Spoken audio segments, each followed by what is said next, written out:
Formalmente abro el panel, les doy la bienvenida a todos. Para mí es realmente un placer darles la bienvenida a este panel sobre desafíos profesionales y de formación en comunicación en el siglo XXI, que es parte, como ya saben, de las actividades del eje 3, de este encuentro 18º de FELAFAX. De hecho, el panel anterior, también sobre el mismo eje, tiene sus puntos de contacto con el nuestro, el que estamos iniciando ahora. Esto seguramente lo podamos trabajar en el espacio de las preguntas. Los vínculos y las prácticas de las organizaciones, instituciones, empresas, comunidades, movimientos sociales, etcétera, se han visto impactados por los cambios tecnológicos, socioculturales y las crisis propias de este siglo, que incluyen a la pandemia. Cambios que nos desafían y obligan a pensar con velocidad inédita quizás y con perspectiva renovada, más abierta que nunca, en el ejercicio profesional de la comunicación y la formación de los comunicadores en nuestras facultades. Es en este marco que nuestros destacadísimos conferencistas expondrán tres perspectivas diferentes y a la vez conectadas por preocupaciones compartidas. Bueno, Mariluz Restrepo desde Colombia, que está entrando, estamos tratando de resolver ese problema técnico, Alfonso Gumucio desde Bolivia y Adrián Padilla desde Venezuela. Para mí realmente es un honor presentarlos hoy aquí, compartir con ustedes tres, bueno, estoy incluyendo también a Mariluz, y con esta audiencia, digamos, latinoamericana, ¿no?, de procedencias geográficas diversas, este espacio para pensar, para revisar, digamos, algo que en realidad están temas tan profundos y a la vez tan del día a día, del quehacer nuestro, de todos los que nos ocupamos, nos dedicamos a la comunicación. Gracias, muchas gracias por estar aquí. Y bueno, voy a explicar un poquito, no para ustedes que ya lo saben, los invitados, pero sí para los asistentes al panel, las personas que se están conectando y nos están viendo, sobre la dinámica. En realidad, cada invitado tiene un tiempo aproximado de 20 minutos, entre 15 y 20 minutos para exponer su presentación central, y a partir de eso vamos a hacer lo que estimamos un par de rondas de preguntas. Dependerá un poco del tipo de las preguntas, digamos, de la extensión que se tomen nuestros invitados para responder, pero en definitiva estimamos dos rondas de preguntas que en lo posible nos permitirán a nuestros invitados dialogar, conectar, cruzar sus perspectivas. Bueno, vamos a cambiar el orden porque vamos a empezar con Mariluz. Entonces vamos a empezar con la presentación de Alfonso Gumucio, que voy a contar un poquito para los que no lo conocen quién es escritor, es cineasta, periodista, fotógrafo y especialista en comunicación para el desarrollo. Ha trabajado en programas de desarrollo humano y cambio social en África, en Asia, Pacífico Sur, en América Latina y el Caribe, con organizaciones de Naciones Unidas, PNUD, FAO y con UNICEF y otras organizaciones también. Dirigió programas del Consorcio de Comunicación para el Cambio Social y también programas y estrategias de comunicación para el desarrollo sobre derechos del niño, sobre derechos humanos en general, medio ambiente, poblaciones indígenas, salud y demás. Alfonso publicó más de 1000 artículos en un centenar de diarios y revistas de América Latina, Europa, Norteamérica, África y Asia. Estudió dirección cinematográfica, vean la polivalencia de nuestro conferencista, ¿no? Estudió dirección cinematográfica en la Universidad de Vincennes, París, y dirigió documentales en varios países del mundo. Fue coordinador del Grupo Temático de Comunicación para el Cambio Social en ALAIC, y ha publicado en realidad, aparte de los textos y de las producciones académicas, ha publicado más de 30 libros de poesía, narrativa, testimonio y estudios sobre literatura, cine y comunicación, entre ellos Historia del cine boliviano, Cine, censura y exilio en América Latina, Luis Espinal y el cine, Comunicación alternativa y cambio social, también la antología de Comunicación para el Cambio Social del 2008. Estuvo 2 veces exiliado por dictaduras militares en Francia entre el 72 y el 78, 1972, bien Mariluz, y 1978, y en México entre 1980 y 1984. Bienvenida al panel. Bajo el título Dr. Jekyll y Mr. Hyde, bipolaridad profesional en tiempos de emergencia, Alfonso abordará los desafíos en la formación profesional en tiempos marcados por 2 rupturas que él considera y consideramos radicales. Una es la de carácter tecnológico, ¿no?, que tiene que ver con las novísimas tecnologías que avanzan más rápido que cualquier plan de estudios, y otra, la ruptura radical provocada por las emergencias que amenazan al mundo, pandemias, depredación del medio ambiente, extinción de paradigmas políticos, entre otros. Frente a esos desafíos, la necesidad teórica y práctica de distinguir y diferenciar la comunicación de la información, los procesos de los mensajes, se vuelve más que imprescindible. Y sobre esto nos va a hablar Alfonso. Nuevamente le damos la bienvenida y escuchamos atentos.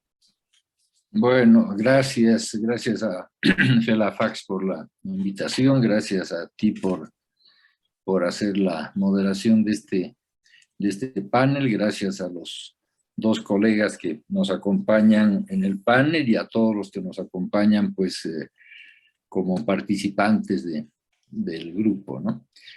Con los que espero que tengamos después algún diálogo, porque estos 20 minutos que empiezan a correr ahora, pues se van a pasar muy rápido, ¿no? Para comenzar, quiero hacer un homenaje a Antonio Pasquali. Antonio Pasquali falleció el 5 de octubre del 2019, o sea, casi exactamente hace 2 años. 2 años y 2 días, ¿no?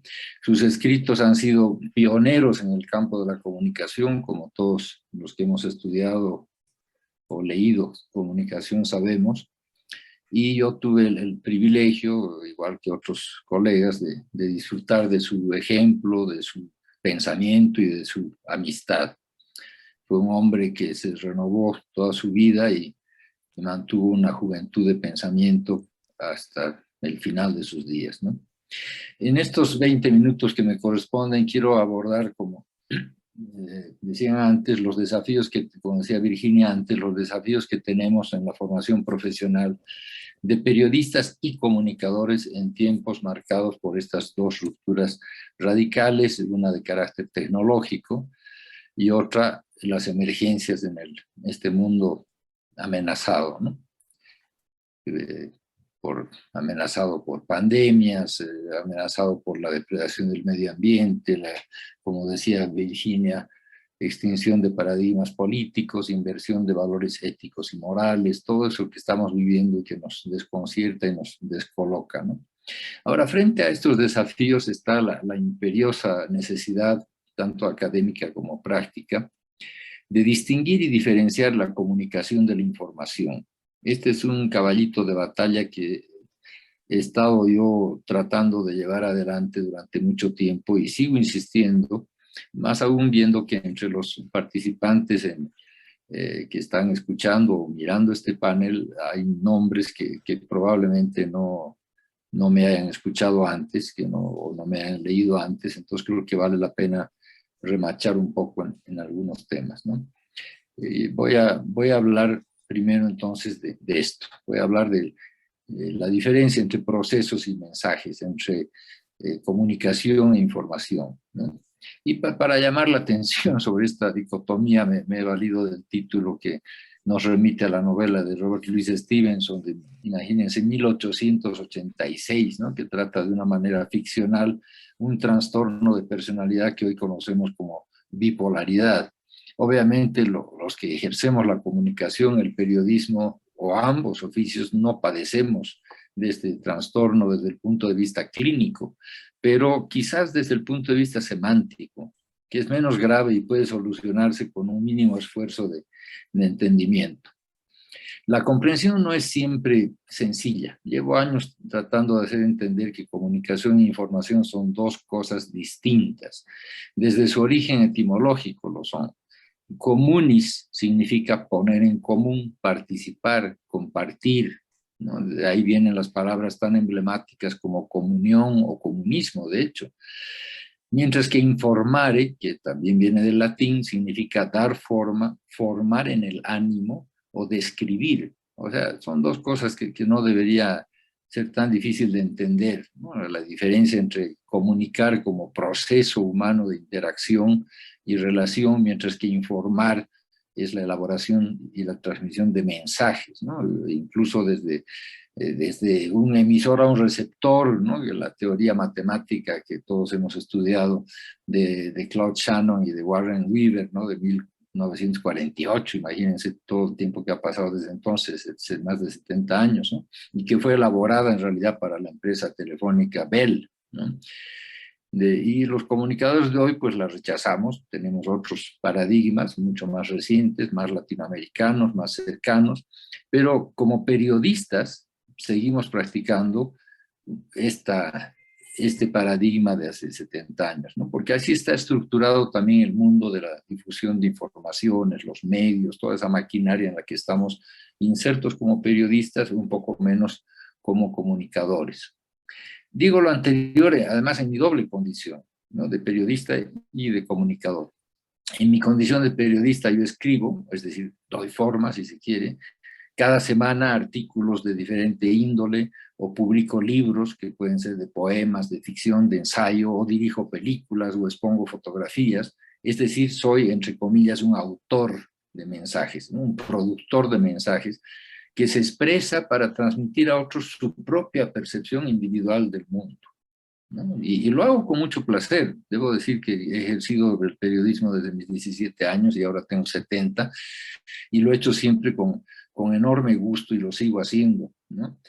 En cambio, como comunicador, tengo un oficio completamente diferente, ¿no? Soy un participante más en procesos colectivos y horizontales, que pueden o no derivar en mensajes, es decir, películas, programas de radio o de televisión, artículos, carteles o lo que fuera, ¿no? En el acto de comunicación no es imprescindible que existan estos objetos intermediarios, estos productos, ¿no? Ya que la palabra misma, la gestualidad, la mirada, el trabajo en comunidad, en conjunto, los intercambios, los debates, los diálogos de diferente naturaleza son en sí mismos procesos de comunicación. Como comunicador asumo más bien un papel de facilitador de estos procesos estratégicos de comunicación para el cambio social o en el cambio social, ¿no? A los que trato de aportar con mi conocimiento, mi experiencia, para ponerlos en diálogo con otros conocimientos y otras experiencias. Esto significa abandonar esa visión instrumental que se tiene de la comunicación, que en realidad es información exclusivamente vinculada a los medios, ¿no? Cuando uno habla mucha gente habla de comunicación, piensa en radios, en periódicos, etc. Para dar un ejemplo de lo que estoy diciendo, entre los 50 casos que abordé en un libro que se llama Haciendo Olas, que algunos de ustedes pueden conocer, que es del 2001, hace exactamente 20 años, fíjense, hay un capítulo que me parece emblemático de la comunicación como proceso y no como mensaje, ¿no? Se trata de un grupo que se llama Maneno Mengi, que quiere decir palabras, palabras, un grupo que dice en África, y este grupo lo que hacía era filmar asambleas de campesinos o de pescadores o otros grupos en Tanzania, y simplemente los filmaban, ¿verdad?, para mostrarles en una siguiente reunión o asamblea lo que habían expresado y cómo lo habían expresado. Era como un espejo para ellos. O sea, veían lo filmado, analizaban, escuchaban lo que habían dicho, revisaban lo que habían dicho, y era una manera de sintonizar mejor, ¿no?, y de fortalecer sus procesos organizativos, ¿no? Y eso era muy importante. Esa era la función que cumplía este grupo, y me pareció muy interesante porque no había un documental como resultado, no había un producto, pero había un poderoso proceso de comunicación que se hacía con la propia gente, ¿no? Por toda la experiencia que he conocido en estos procesos de comunicación participativa en varias partes del mundo. Por eso me irrita mucho que algunos sigan hablando y mencionando de medios de comunicación para referirse a un diario o a un canal de televisión, que en realidad se dedican a la difusión y a la información, no a la comunicación. Incluso algunos dirán se dedican a la desinformación, porque es cierto, hay muchos que se dedican a la desinformación. Yo mencioné a Pasquale hace unos minutos. Pues Pasquale ya en 1963, hace 6 décadas, imagínense, este gran filósofo venezolano, experto en comunicación, que fue su director general de la UNESCO, manifestaba, y uso la palabra que él usó, su repugnancia frente al uso equivocado del término medios de comunicación masiva. Escribió lo siguiente, cito: la expresión medio de comunicación de masas, o mass communication, contiene una flagrante contradicción en los términos y debería proscribirse. O estamos en presencia de medios empleados para la comunicación, y entonces el polo receptor nunca es una masa, o estamos en presencia de los mismos medios empleados para la información, y en este caso resulta redundante especificar que son de masas, ¿no? Varios otros autores mucho más recientes, ¿no?, como el francés Dominique Walton, en su libro Informar no es comunicar, que es del 2009, se han referido a las diferencias entre la información y la comunicación. Walton afirma que la información es el mensaje, mientras que la comunicación es la relación, algo mucho más complejo.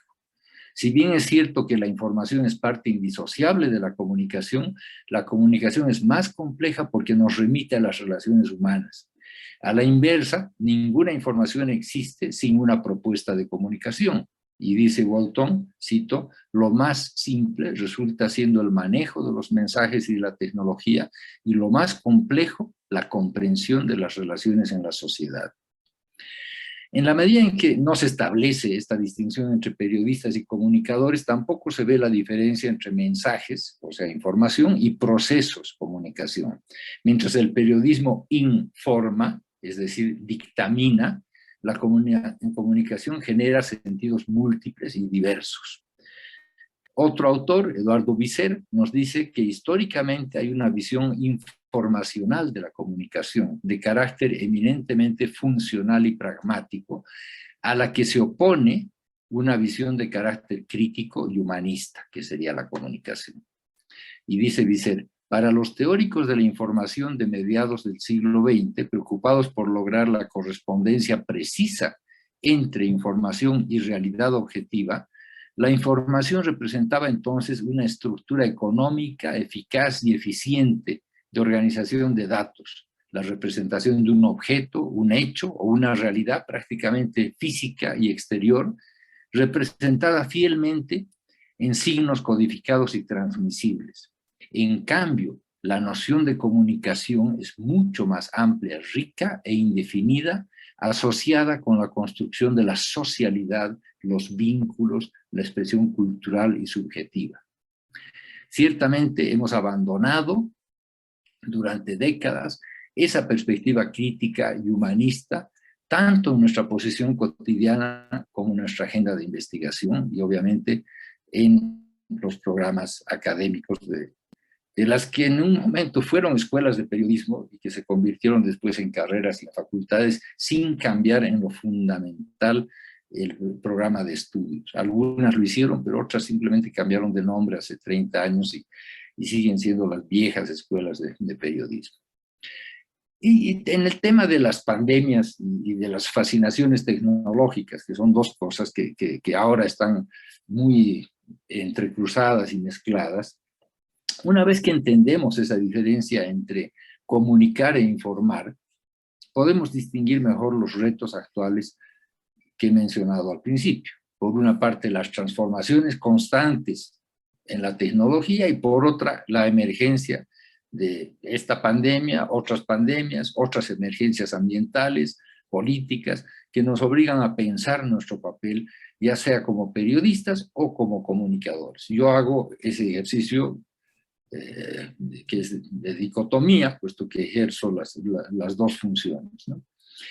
Y en este plano, como todo esto nos está sucediendo, nos ha venido encima, ¿no? Tanto estos cambios tecnológicos como la pandemia y las emergencias que estamos viviendo, aquí no tengo sino sospechas, que son las que voy a más o menos mencionar, puesto que en ambos casos estamos inmersos en caminos que se están abriendo a medida que avanzamos. Es decir, no vemos el final del camino porque no existe todavía. Vemos un camino abierto que tenemos que transitar porque es nuestra responsabilidad, pero no sabemos a dónde nos lleva, o si hay una curva o un precipicio más adelante. Estamos avanzando a tanteos y esto es la parte difícil. Ojalá tuviéramos respuestas tajantes y claras, pero solo podemos especular, ¿no? Lo que sería importante, especular lo que sería importante desde el punto de vista de la enseñanza en los programas de comunicación. Y para especular sobre eso no es nada mejor que ver la realidad, qué está pasando y tratar de comparar si eso que estamos constatando en la realidad de alguna manera lo está recogiendo la academia. Yo tengo mis serias dudas, ¿no?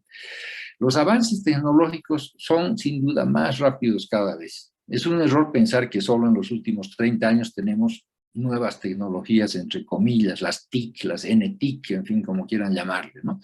Siempre en la historia hubo una nueva tecnología de información y de comunicación, siempre, ¿no? Puede ser la imprenta de Gutenberg en 1440, el lápiz de grafito. El lápiz de grafito es recién de 1794, pero qué importante, ¿verdad? La radio desde 1873, la televisión desde 1926, a partir de, digamos, la computadora en la década de 1940 empieza, Internet a partir de 1969, son, digamos, hitos importantes en esta evolución de los medios, digamos, que nos permiten informar y comunicar. Cada una de estas tecnologías fue acelerando la difusión e intercambio de información. Y esta aceleración ha sido cada vez mayor, cada vez vivimos estas transformaciones de una manera más acelerada, ¿no? A tal punto que las escuelas, carreras, facultades, mal llamadas a mi juicio, la mayoría de ellas, de comunicación social, no han podido mantener el mismo ritmo. Siempre llevan unos 15, 20 años de retraso, porque suelen ser pesadas estructuras que no evolucionan según las necesidades de la realidad social, sino de sus propios mecanismos burocráticos, administrativos, etc. Entonces, de nada serviría plantear en esta breve exposición, que ya me quedan 2 o 3 minutos, lo que deberían ser los estudios de comunicación o de periodismo, puesto que cualquier sugerencia dependería de la voluntad política que está cruzada por múltiples intereses económicos, de poder, administrativos, esto en universidades privadas o públicas por igual, ¿no? Lo que más podemos hacer es señalar las necesidades en el terreno donde ocurren las cosas, y ahí vemos que la comunicación ha sido ejercida por actores no convencionales, o si se quiere, en estos últimos tiempos, a quien me refiero obviamente, o si se quiere, no profesionales del ámbito de la comunicación. La necesidad de comunicar verbalmente entre personas y en grupos ha llevado, por ejemplo, a médicos, enfermeras, personal de salud en general, a ejercer la comunicación en ausencia de profesionales del gremio, porque por diversas razones no podían estar en esa primera línea, obviamente, ¿no? La mayor responsabilidad frente a la pandemia ha sido asumida por quienes han estado en la primera línea de combate contra el coronavirus. Como contraparte, hemos tenido muchísima información vertical, originada en los gobiernos y en sus instituciones, información que sería interesante, de hecho, estudiar en las carreras de periodismo, porque ha sido en muchos casos información con sesgo político, interesada, demagógica y oportunista. Podemos decir que ha hecho más daño que bien a la ciudadanía, ese tipo de información vertical. Puedo citar como ejemplo lo que hemos vivido aquí en Bolivia, porque eso lo conozco bien, he escrito sobre el tema varias veces, ¿no? Me es mucho más cercano y conocido. Y, por ejemplo, puedo describir que los medios de información se hicieron eco sin ningún filtro, el año pasado, por ejemplo, de la propaganda gubernamental sobre las vacunas, simplemente, o sobre la pandemia o sobre las vacunas este año, simplemente replicaron boletines y declaraciones oficiales, como si hubiera una total incapacidad de investigación, que es cierto que la hay en Bolivia por la pobreza misma económica de la mayor parte de nuestros medios, pero también por un cierto facilismo, ¿no? Una falta de voluntad de ir un poco más allá de los boletines oficiales.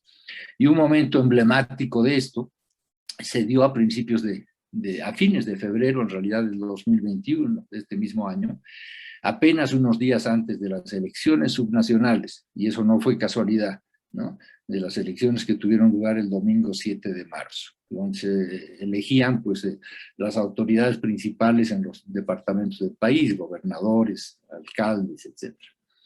Para entonces no se había aplicado ninguna vacuna en Bolivia, estamos hablando de fines de febrero, pero con fines electorales el presidente de repente anunció que en los próximos días, ¿no? Esa era la frase, se iba a iniciar la vacunación masiva, ¿no?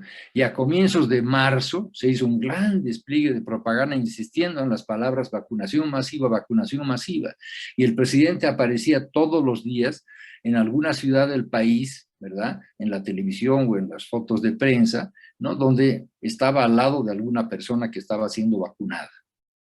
Entonces aparecía en todo el país y daba la impresión de que la vacunación masiva estaba avanzando a grandes pasos en todo el país. Sin embargo, la realidad, que no era cuestionada por los medios, era que al país solo habían llegado 25,000 vacunas prestadas, además de Argentina. Con lo cual, no se alcanzaba ni siquiera la primera dosis para el personal de salud de la primera línea. Pero esa insistencia en vacunación masiva caló de alguna manera en la gente que creía que sí había una vacunación masiva, pero cuando iba a los centros de vacunación les decían no, todavía no han llegado las vacunas, ¿no? Después de las elecciones en las que el gobierno perdió las principales ciudades de Bolivia, seguían los anuncios triunfalistas similares, se multiplicaron hasta ahora, dando la impresión de que la vacunación, que según las promesas de ese momento tenía que completarse en septiembre, ¿no? Avanzaba rápidamente. Sin embargo, según estadísticas de esta misma semana, Bolivia cuenta apenas con el 28% de su población con vacunación completa, 28%. Y está entre los países de América Latina con la tasa de vacunación más baja, junto a Paraguay, que tiene 26% de vacunación completa, y a Venezuela, que tiene 21% de vacunación completa.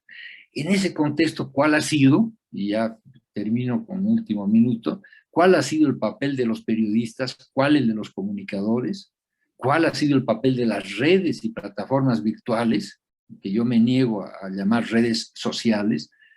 En Bolivia, la tarea de informar ha sido deficiente y la de comunicar no ha podido tampoco revertir una situación en la que no se educa sobre la importancia de las vacunas, simplemente se hace anuncios sobre su disponibilidad y sobre los esfuerzos que hace el gobierno. No hay campañas educativas de alcance nacional sobre los argumentos de fondo en favor de las vacunas, no hay suficiente información fidedigna que pueda contrarrestar los movimientos religiosos o civiles antivacunas. Y esto es preocupante frente a la probable emergencia de una cuarta ola causada por la variante Delta que todavía no ha llegado a Bolivia.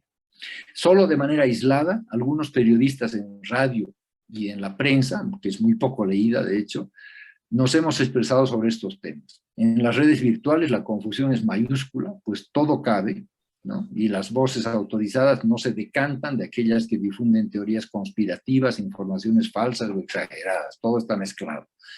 No hay jerarquización de ninguna clase. No está instalada en la opinión general la noción del bien público, ¿verdad?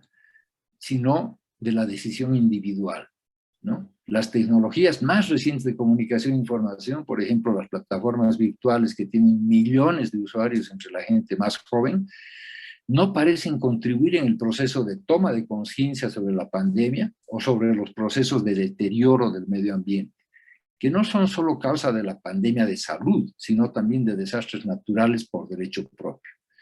Bolivia figura, por ejemplo, entre los países del mundo con mayor superficie deforestada por habitante. La paradoja es que la deforestación mayor, la más grande, se hizo a raíz de decretos presidenciales emitidos durante el gobierno de Evo Morales en 2019, firmados por él personalmente, supuestamente defensor de la madre tierra o de la Pachamama, que es parte del discurso oficial. Solo en 2019 se quemaron y deforestaron más de 5 millones de hectáreas para abrir la frontera agrícola a empresas de ganaderos y de soyeros, entre otros, cocaleros y más. Entonces, ahí me voy a quedar.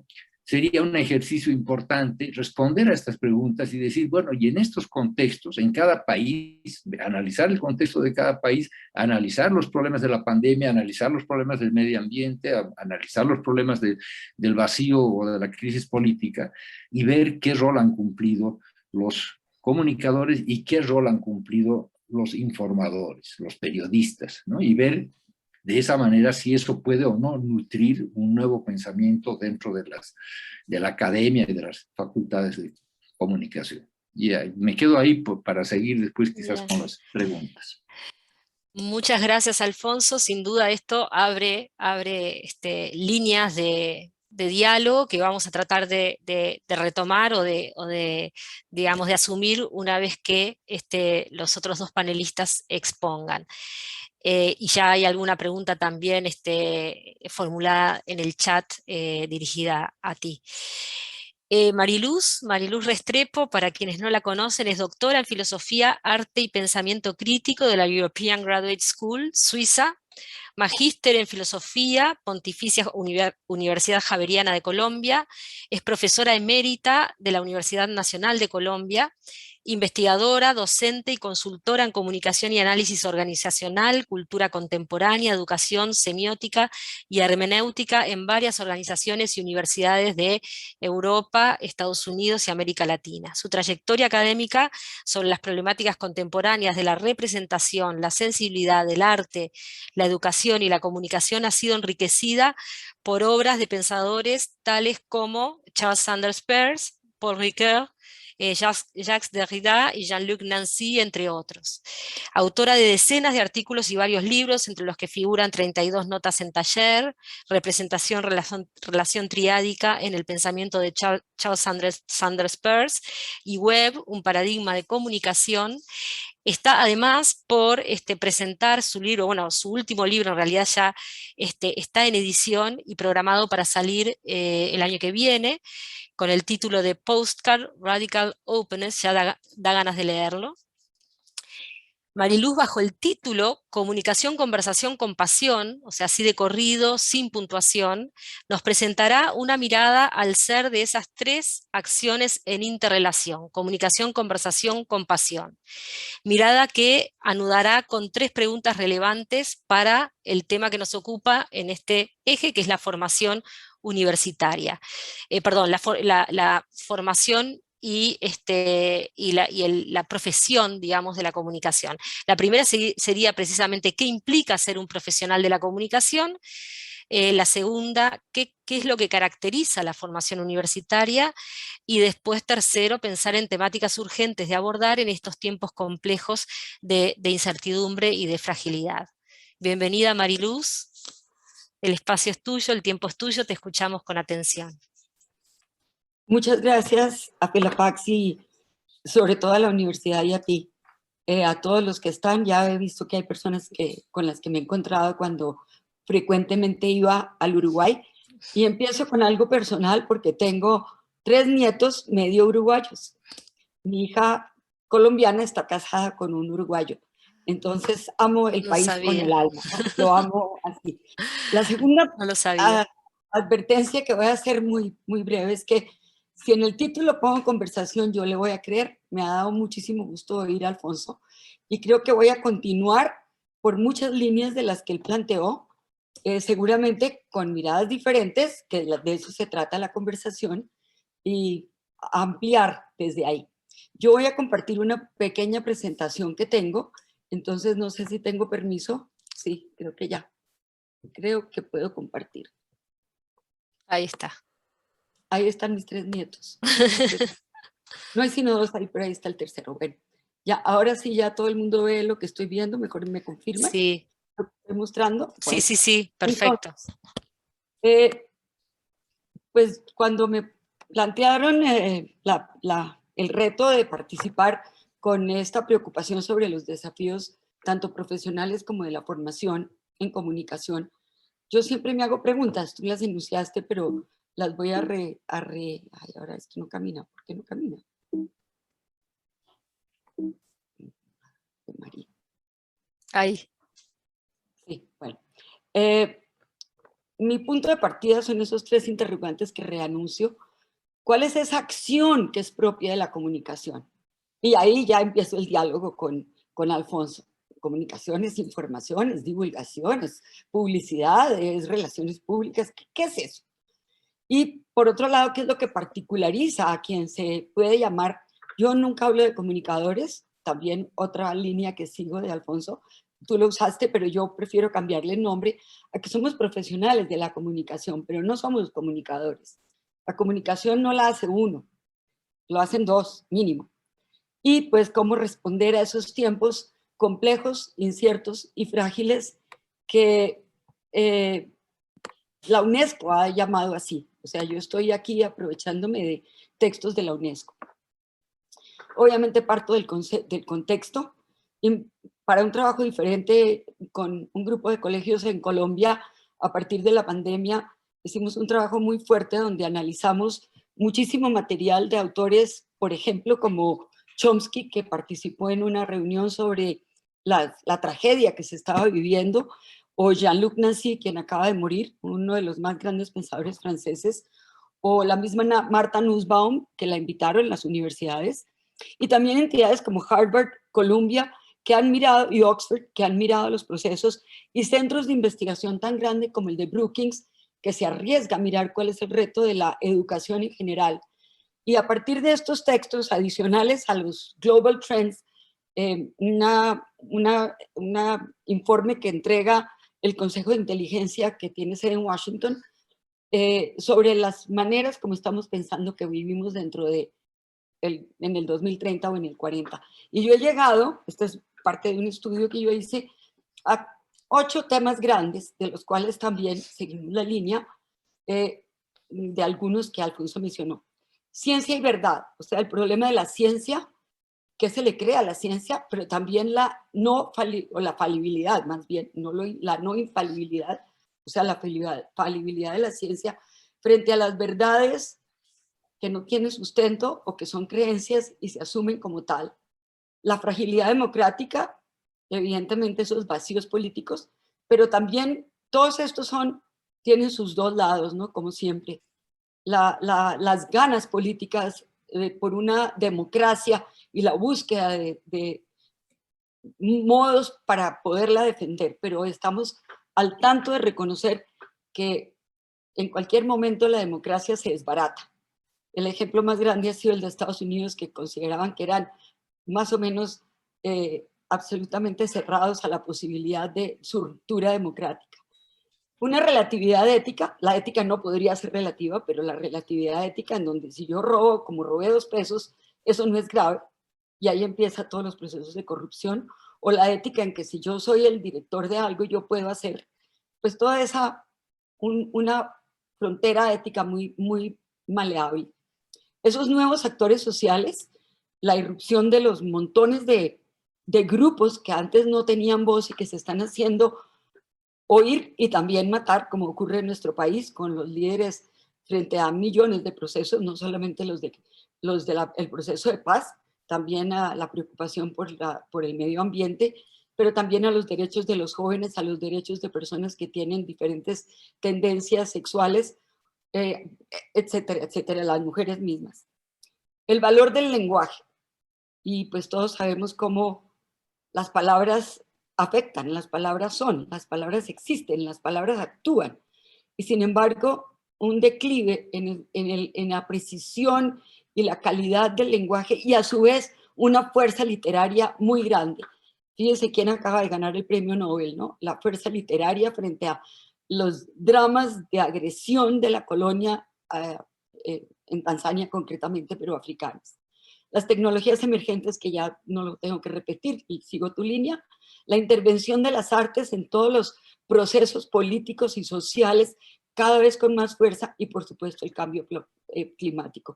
No quiero seguir abundando en esto, seguramente después podemos mirar, pero la pregunta que queda aquí es, ¿y esas personas que son ya formadas en temas de comunicación, información, pero ya van a ver por qué lo incluyo, o esos que estamos formando nosotros los maestros, qué tipo de procesos educativos podemos hacer para afrontar estos problemas que son de todo el mundo, pero que a las personas que trabajamos en comunicación nos corresponden con más fuerza? Voy a empezar con los 3 términos gordos, que a su vez juegan: comunicación, conversación, compasión. La comunicación, conversación, compasión, pónganle una coma. O comunicación con pasión, no compasión, sino con pasión. Y lo que hay común en los 3 es esa partícula, el prefijo com, que quiere decir junto, unión, todo, siempre, ya, ahí está clarísima en las 3 palabras, en las 3 categorías, la relación con el otro. O sea, la comunicación es social por evidentes razones, porque no puede no serlo, porque es con el otro, es una ridiculez, yo estoy de acuerdo contigo. Sin embargo, voy a ir más allá, yo también soy un amante de la etimología, y esculcando esa raíz de la comunicación, que es lo común, me quedo en las mismas, pero ¿qué es lo común? O la comunidad o la comunión.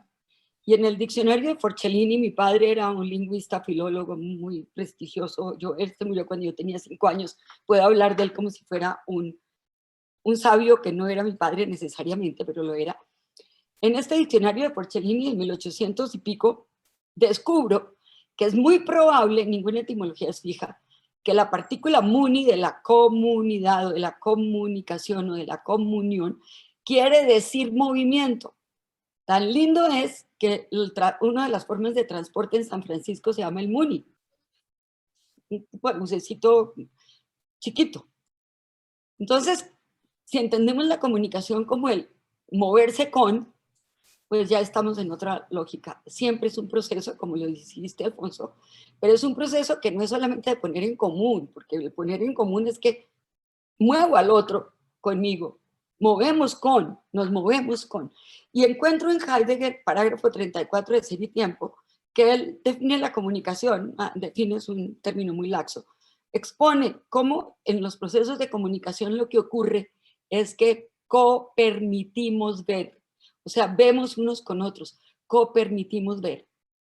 Conclusiones, implicaciones de esto, ¿en qué se concreta esta mirada con hondura al sentido de la comunicación en una posible etimología? Que estamos en que la comunicación ocurre siempre en un espacio, entre unos y otros, no la hace ni uno ni el otro, ocurre en el entre, en un gap, siempre es diferida. Lo que yo genero, lo que yo hablo, lo que yo digo, lo que yo pongo en forma, lo que yo informo, divulgo, depende de la recepción del otro. El proceso de comunicación es siempre una apertura, es la apertura a la relación. Creo que lo único que he hecho es abundar sobre 2 ideas que Alfonso planteó en este campo que me encantaron. Ahora miremos qué pasa con la conversación. La conversación, pues está el con que ya hemos mirado, y la palabra, la raíz de la verso, la acción siempre es la acción de versar. Verso, por si acaso, era el surco que hacía el arado, haciendo líneas, por eso se llaman los versos, pero de ahí salen todas las posibilidades de hablar de las maneras como se hacen caminos, versiones. Un surco es una versión. Entonces los conversos cambian a otra versión, los subversos voltean el arado, dan una vuelta a la tierra desde abajo, y aquí en la conversación, que es la misma raíz del converso, es que ponemos versiones unos con otros, otra vez el otro. Y el eje, si en la comunicación es el eje de la conversación es la escucha. Y es una escucha que implica atención. Cuando yo te digo te escucho, lo que estoy diciendo es estoy atento al otro.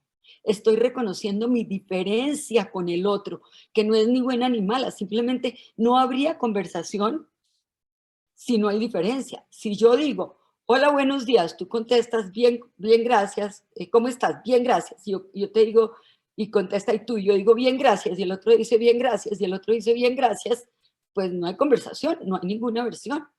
Nos encontramos en ese gap que muestra la diferencia. Yo soy igual que todos, pero no soy igual que todos.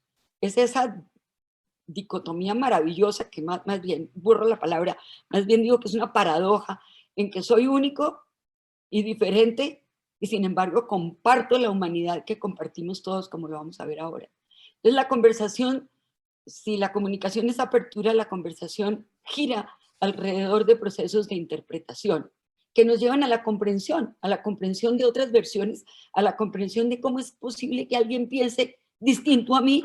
Puede que no esté de acuerdo, pero comprendo que esa persona podría entender las cosas de otra manera y comprendo el sentido de lo que está buscando, así yo no concuerde con él. ¿Qué pasa con la compasión? La compasión, otra vez el com, y la pasión, pues su raíz es el patos, que es esa afectación, ese sentir, y si le quitamos el com y le pongo, lo vuelvo una preposición, es con pasión, pero es lo mismo.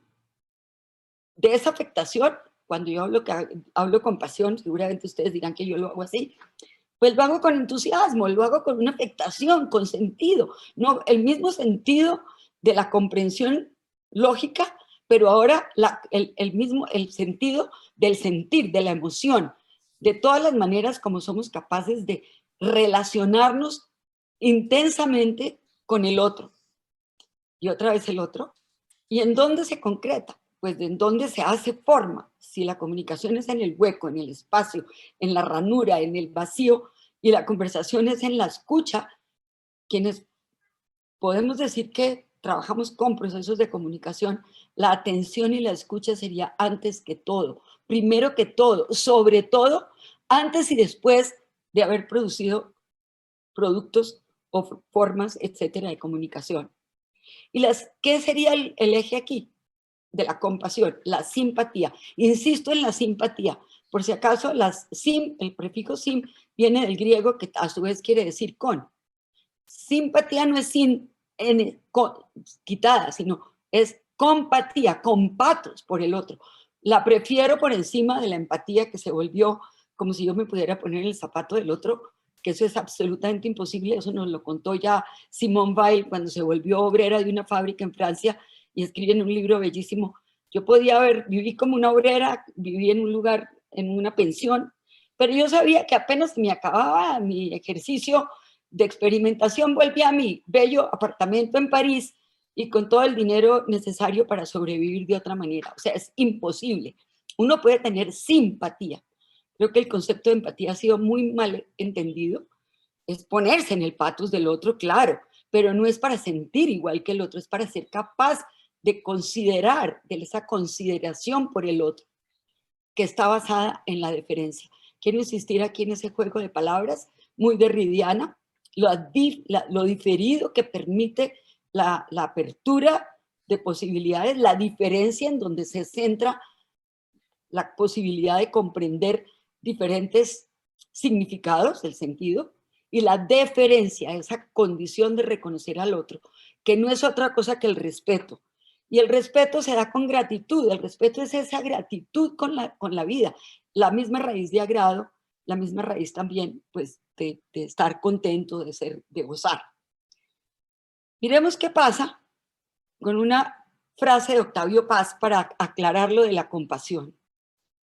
Dice Octavio Paz en un bello libro sobre el haiku, dice, no la piedad cristiana, sino ese sentimiento de universal simpatía con todo lo que existe, esa fraternidad en la impermanencia con hombres, animales y plantas, una suerte de sintonía instantánea, que no excluye la ironía ni significa cerrar los ojos ante el mundo y sus horrores.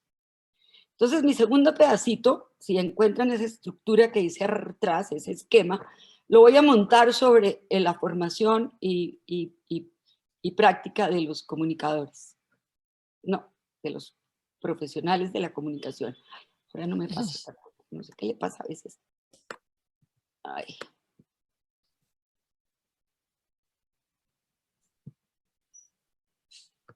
Vuelvo a mi punto de la comunicación y voy a trabajar desde desde 3 categorías muy propias de la retórica: el ethos, el logos y el pathos.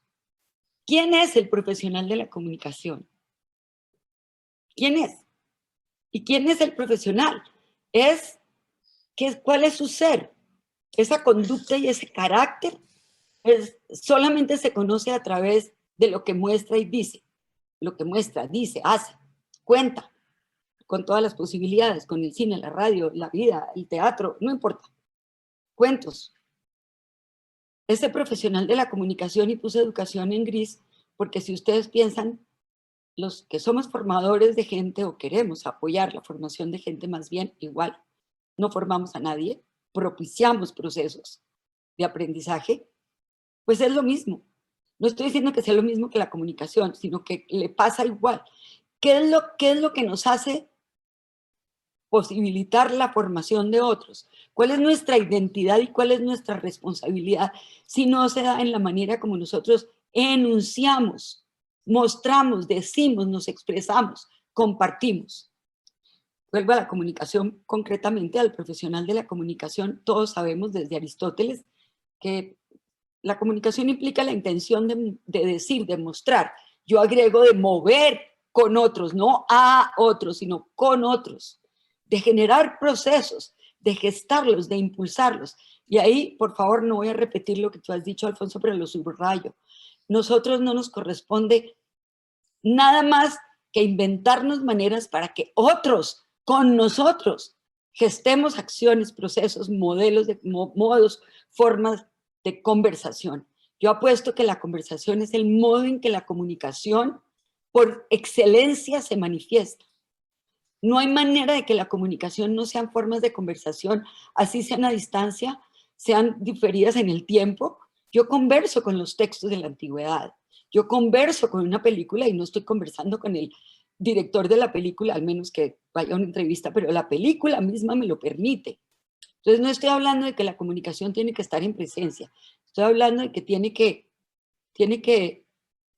permitir una posibilidad de que el otro intervenga.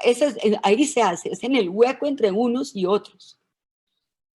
Entonces, si así es, y si la conversación es el modo privilegiado de comunicación, pues vamos a entrar, si en la comunicación lo que me preguntaba cuál era ese ser profesional, el ethos del profesional, en la conversación está el logos, obviamente desde la categoría retórica del logos. Es el discurso mismo, son las formas de argumentar y podríamos agregar de persuadir, de inventarnos maneras para atraer al otro hacia mí. Pero son lógicas razonables, que tienen que estar fundamentadas, si es una conversación, en la verdad y en la búsqueda de un sentido, de sentidos, debería haber estado puesto en plural.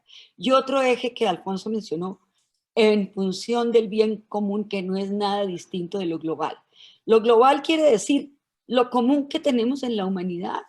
Somos parte de todo un globo que compartimos unas condiciones con otros seres humanos y con otros seres vivientes, animales y matas y páramos y ríos que se mueven, que se transforman con nosotros. Y aquí otra lineacita que me voy a desprender un poco de la presentación de Alfonso, pero que va muy cerca y que agrego dos más. La comunicación no es información, no es divulgación, no es participación. La comunicación es el resultado de lo que ocurre en la creación de sentido en ese espacio entre dos, mínimo, dos, pueden ser dos grupos, dos áreas, dos lo que sea. Pero sí, y la pregunta iba para Alfonso, pero creo que aquí voy a intentar, o ya está respondida por mí por lo menos. Yo sí creo que cuando hacemos y gestamos procesos de comunicación está involucrada la información. Nos inventamos un proceso, o sea, le damos forma. Nos inventamos, en el ejemplo tuyo de grabar las sesiones de estos grupos, o sea, generamos con lenguaje, o con imagen, o con mezclas de ambos, o con el cuerpo mismo, puse cualquier cosa, pero es todo el proceso de producción de formas, el mismo programa, hacemos un diseño de una actividad en la que queremos que ocurran cosas, ahí ya hay una información, le damos forma a algo. y la ponemos en función de los demás, porque si no la abrimos a los otros, o sea, la ponemos en circulación, que es lo que hacen las tecnologías. Podemos usar el altoparlante o podemos usar el cuerpo en grupos pequeños o podemos hacer, porque el cuerpo también es una forma de tecnología. Nadie está hablando de que todas tengan que ser digitales. La escritura es la primera tecnología en que generó toda clase de rabias entre los dioses, como ustedes se podrán acordar en el diálogo de Platón. ¿Será que con esto vamos a acabar con la memoria? Vamos a acabar con todo, porque imagínense, se registran las cosas.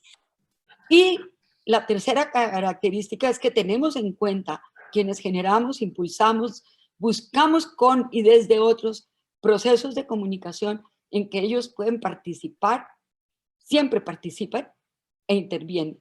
Entonces, cualquier proceso de información evidentemente se convierte en comunicación, de ese artículo que sale en el periódico, de ese noticiero, cuando yo interpreto. O sea, hay una participación siempre, hay una recepción y tenemos que estudiar eso. Aquí yo les estoy dando por lo menos posibilidades de criterios para el pensum, para el currículo, que uno podría empezarse a inventar en una facultad que trata de formar profesionales de la comunicación. Y finalmente, pues, ¿qué pasa? ¿Qué pasaría con la no, Ave María, Mariluz?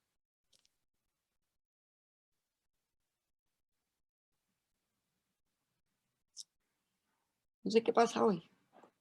Porque por si acaso la falta de comunicación fue porque mi hija usó mi computador y en la fax aparecía como Mariluz y el computador aparecía como Verónica. Entonces no me dejaban entrar. Después me di cuenta. No me dejaban entrar. No era que hubiera problemas de contacto aquí ni nada. Colombia yo tengo las más grandes capacidades de computación que puede haber en el país, que no es mucha, pero tengo la mayor porque trabajo en internet muchísimo tiempo. Bueno, entonces, ¿qué pasa ¿por qué insisto que la comunicación es conversación? Ya le puse el verbo, pero es comunicación, conversación con pasión. Porque tenemos que apostarle a las emociones, a la estética, a la capacidad de lo sensible, a esa posibilidad de enunciar de tal manera que logre empatar con el otro. Empatar lo pongo entre comillas, pero es que es bellísimo, así como los cables. Me conecto, ese hueco se llena de ese sentido, no que se llena de mí. Lo dice Jean-Luc Nancy, donde mejor yo puedo descubrir que hay una diferencia y hay un vacío mínimo entre uno y otro es cuando estoy en contacto uno con otro. El mismo Lacan dice que donde mejor yo descubro que la comunicación está en un lugar que no soy ni yo ni tú, es en el acto sexual, es en ese vacío entre los dos que se llena de sentido, de sensación, de sensibilidad. Y yo apuesto aquí, si en la conversación, en la forma de armar la conversación, de dejarla que continúe, para eso Gadamer es el que nos enseña, pues estamos centrados en la verdad y en el bien común. Aquí estaríamos en la ética del cuidado. Una comunicación que cuide de uno mismo, de nuestra misma identidad que está pasada por el cuerpo, por nuestros decires, nuestros haceres, nuestros sentires. El cuidado por el otro. Yo tengo que preocuparme, ocuparme antes de, y por supuesto de la naturaleza. Y hemos agregado un tercero, a partir de unos estudios que estamos haciendo con la Universidad de Harvard, del cuidado de los saberes, del cuidado con otras creencias, otros modos de sentir, otros modos de expresarlo, otras sabidurías que no son necesariamente la propia. ¿Y qué hacemos con esto? Procesos sensibles, que sean procesos de comunicación, informaciones, le damos formas que sean significativas, relevantes y pertinentes. Y aquí también esto hace parte de otro trabajo en que estoy metida, en que hemos logrado con el grupo mío de trabajo encontrar qué es lo que hace algo significativo. Es el qué de las cosas y el cómo se hace. ¿Qué lo hace relevante? El porqué de las cosas. ¿Por qué? ¿Cuál es el valor de eso? El porqué, el valor de las cosas y qué es lo que lo hace diferente. ¿Para qué? La razón que sigue, el cuándo y el dónde. Pertinente con qué situación, en qué momento, cuándo lo digo. Y con el ejemplo que tú ponías de la divulgación, comillas, información divulgada sobre las vacunas en Bolivia, que aquí ocurrió peor. Aquí contaron que teníamos todas, el presidente salió, pirirín, pirirín, y no había nada, ¿no? Nada, era nada, no habían empezado a hacer los contratos. Esto es al principio, pero nosotros, si las vacunas salieron hoy, nosotros en 15 días íbamos a tener a todo el país listo, y las vacunas no se han empezado a hacer los contratos.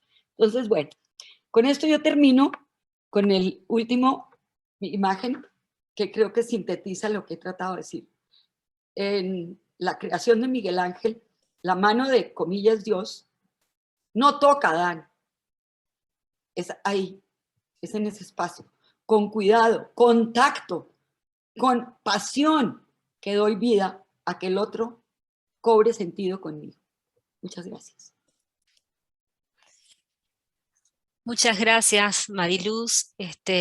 Sí, definitivamente, yo pienso, ojalá nos estén escuchando los estudiantes de comunicación, porque toda esta maravillosa exposición, lo de Alfonso, que además está muy, muy conectado, lo que presentó uno y otro, cuánto tiene que ver con esos primeros cursos en los que pensamos tanto la definición de comunicación, problematizamos los distintos modelos de la comunicación, precisamente las diferencias entre comunicar, informar, etcétera. Qué vigor que tiene todo esto cuando uno los escucha a ustedes, ¿verdad? Cuando ustedes lo organizan de esta forma y lo trasladan bueno, a las realidades bien concretas, ¿no? El caso del tratamiento de la pandemia por los medios de comunicación en Bolivia, pero también con esta contundencia, Mariluz, que trabajás la definición propiamente o el sentido de la comunicación. Qué necesario es todo esto para nuestros cursos, nuestros programas, para nuestros estudiantes. Bueno, vamos a darle paso a Adrián Padilla, que está por ahí. Voy a presentarlo también brevemente. O sea, los tres tienen unas trayectorias impresionantes. Estas presentaciones son obviamente resumidas. Realizó estudios postdoctorales en cultura, ciudadanía y tecnologías de la comunicación en Unicinos, en Brasil. Él ya nos contó al principio, comentó el vínculo fuerte que tiene con Brasil. Tiene un doctorado y una maestría en Ciencias de la Comunicación de la USP, de la Universidad de San Pablo. En la Universidad Central de Venezuela cursó estudios en Historia y Comunicación Social. Desde 2005 es profesor investigador en la Universidad Nacional Experimental Simón Rodríguez de Venezuela, que va a ser centro en la presentación en su exposición, y más concretamente en el Centro de Experimentación para el Aprendizaje Permanente, el CEPAP, donde coordina la línea de investigación, la línea de investigación que titulan Movimientos Sociales y Saberes Multidimensionales. En esa misma universidad, Adrián Padilla fue vicerrector y rector en 2 periodos consecutivos. Es además el coordinador en Venezuela de la Red de Investigación en Comunicación, Educación, Ciudadanía e Integración Latinoamericana, que está conformada por grupos también de Brasil, Ecuador, Argentina, Uruguay y Venezuela. Actualmente es profesor visitante senior en el programa de posgrado en Sociedad y Fronteras de la Universidad Federal Roraima en Brasil, ¿no? Que es donde está desarrollando actualmente la mayor parte de su trabajo. En Venezuela tuvo su paso como periodista por varios medios impresos y radiofónicos, y ha participado desde la década de los 80 en experiencias de radios comunitarias y educación popular. Entre sus publicaciones más recientes cuentan Hacia la transformación universitaria, Caballos de Troya mediáticos cabalgan los aprendizajes y metodologías transformadoras. Bajo el título de la educomunicación como praxis epistemetodológica, Adrián compartirá con nosotros la experiencia del Centro de Experimentación para el Aprendizaje Permanente, CEPAP, de esta Universidad Simón Rodríguez. Abordará procesos que, según explica, le han permitido promover el desarrollo de un pensamiento crítico y dinámicas transformadoras tanto dentro de la universidad como en distintos tejidos socioculturales. Asimismo, pondrá foco en rupturas paradigmáticas y en las fronteras del conocimiento y en emergencias epistemológicas y metodológicas en sentido más amplio. En este marco, Adrián destacará la perspectiva educomunicativa, que implica que para reconocernos como sujetos, productores de significados y capaces de resemantizar, leer textos y contextos y reconocer los lugares sociales del discurso, se requiere urgentemente de mediaciones alternativas a algunos proyectos mediaciones alternativas, acá estoy leyendo el resumen de su parte del resumen, como lugares de resistencia en los contextos simbólicos actuales. En este sentido, referirá a algunos proyectos desarrollados por esta organización, el CEPAP, que ya tiene 4 décadas, ¿no?, de existencia, y también referirá a algunas experiencias de la maestría en educomunicación que ya está en marcha. Adelante, Adrián, te escuchamos con atención. Buenas tardes. Quería empezar por agradecer la invitación que me han hecho para estar en este excelente, me honra estar aquí haciendo equipo con el profesor Alfonso, Marilú, con excelentes exposiciones, visiones, reflexiones. Y bueno, agradecer también a Mario, a Kaplum, a Gabriel, por la invitación y estar acá, ¿no?, para compartir. Como bien, Virginia, has dicho, la idea de mi contribución en este espacio parte tal vez de una preocupación con los referentes, ¿no? Si un poco tenemos todas estas reflexiones en las cuales me cruzo particularmente como investigador y como docente y como comunicador e informador también, viéndolo en toda esta colocación, esta problematización que los colegas han hecho hoy. Me cruzo con algunos elementos de lo que ellos están colocando, y a partir de allí creo que podría ser interesante mirar y compartir la experiencia, decimos, del CEPAP, de la Universidad Simón Rodríguez, que puede darnos tal vez algunos elementos para profundizar en esa reflexión, en ese debate necesario, ¿no? En un momento muy significativo, diríamos, como este tiempo pandémico, ¿no? O sea, no da para no referirse a él, porque inclusive esta actividad que realizamos mediada tecnológicamente tiene que ver con esa situación. Si no estuviera la pandemia, a lo mejor estuviéramos compartiendo humanamente otras cosas y conociendo otros elementos. Sin embargo, esto también tiene sus potenciales, ¿no? Y creo que los estamos aprovechando también de muy buena manera. Pero yo voy a compartir una presentación, a colocarla acá, a ver si consigo colocarla aquí. Bien, déjenme compartir. ¿Logran verla allí? Sí, se ve perfecto. Sí. Ok, está bien. Bueno, la educomunicación como praxis epistemológica, decimos que la primera cuestión, tratar de ubicar, ya decíamos allí que el centro del CEPAP es una instancia de la Universidad Simón Rodríguez, es un centro que se coloca más en la visión de investigación, generación de conocimientos, interacción sociocomunitaria. La Universidad Simón Rodríguez nace en los años 70 en Venezuela, junto con la Universidad Simón Bolívar, como una intención de crear universidades para que se ocupasen de la formación, en el caso de la Simón Bolívar, en el área de las ciencias básicas, y en el caso de la Simón Rodríguez, en educación y administración, un poco para responder a esa parte. Sin embargo, cabe destacar que la Simón Rodríguez surge con una experiencia muy particular, que es la propia experiencia del CEPAP. En los años 70 surge como un proyecto de innovación educativa centrada en la experiencia, y eso es bien importante, de quienes aprenden. O sea, la centralidad del proceso está en la experiencia de los sujetos que aprenden, de los aprendientes, de las aprendientes, y esa propuesta se cruza con lo que llamamos vientos de escuela nueva, o sea, todo ese proceso alternativo, diríamos, en el campo de la educación, que viene desde Europa, que se va dando en experiencias bien importantes, que en América Latina tiene algunos referentes importantes.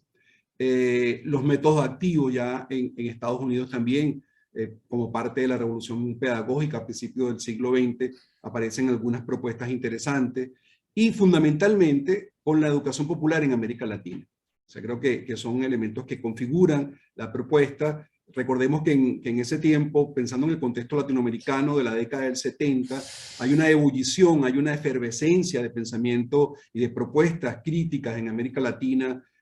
No podemos olvidar a la teoría de la dependencia, por ejemplo, donde se intenta colocar, entender el proceso, cuestionando algunos referentes hegemónicos. Igual tenemos la teología de la liberación, que además de ser una reflexión en ese campo, digamos, filosófico, es una expresión histórica de movilización y de praxis, diríamos, de formas de asumir la vida desde las comunidades eclesiales de base en Brasil y en otros países de América Latina también. Es un referente que está allí dando elementos importantes, y la comunicación popular y la educación popular como elementos claves, ¿no? Allí estamos pensando en ese toque, diríamos, en esa propuesta, ya comienza a nutrirse con elementos problematizadores de cierta propuesta hegemónica formal de la educación. Es interesante, y es un elemento hasta de avanzada, diríamos, porque la propuesta, cuando surge como propuesta educativa universitaria, ella es una propuesta abierta donde se propone formular el currículum a partir de la propia experiencia de los sujetos que están aprendiendo. Y eso, bueno, realmente causó un impacto en ese momento, bueno, porque la tendencia es la otra, es la tendencia a organizar, planificar, establecer lo que se aprende, y no colocarse en la perspectiva de propiciar, como muy bien plantea la profesora Mariluz, en el caso de la comunicación y en el caso de la educación, ¿sí? Crear condiciones para andar juntos, para generar, en este caso, aprendizaje al mismo tiempo que estamos aprendiendo, porque entonces de eso se trata. O sea, cuando tenemos esos procesos, eso es lo que va sucediendo. Bueno, en mi experiencia particular, o sea, yo me vinculo, como bien lo comentaba Virginia en la presentación, el CEPAP es una experiencia de 40 años, yo me vinculo hace unos 16 años a esa experiencia, y vengo, claro, de un percurso y de un recorrido muy vinculado a la comunicación, tanto en la práctica misma de la comunicación popular, alternativa, pero también, diríamos, en la parte formal. Como periodista me tocó transitar algunos medios, tanto impresos como radiofónicos en Venezuela en la década de los 80, y de ese proceso, sí, circunstancias que se van presentando, que se van dando, me colocan entonces en un contacto con una experiencia como la del CEPAP, y allí entonces nos proponemos profundizar una inmersión, diríamos, en los caminos de la comunicación. Ahí estamos hablando de una complejidad donde la comunicación es el lugar donde abordamos la educación y la comunicación transdisciplinar y transmetodológica como campos de conocimiento, y traemos para nuestra reflexión una contribución importante de Jesús Martín Barbero, cuando nos coloca la categoría del descentramiento y la deslocalización de la educación, cuando ya no es el lugar, ¿sí?, la escuela, y ya no es el objeto, diríamos, el libro, sino que hay otras dinámicas, y donde la comunicación, sobre todo la comunicación mediática, va a ser fundamental en esos procesos educativos que se van generando. Entonces allí, en esa línea, vamos entonces a referenciarnos también en autores como Paulo Freire, con toda la propuesta de la educación popular, con Mario Kaplun, desde la educomunicación ya como práctica y como reflexión.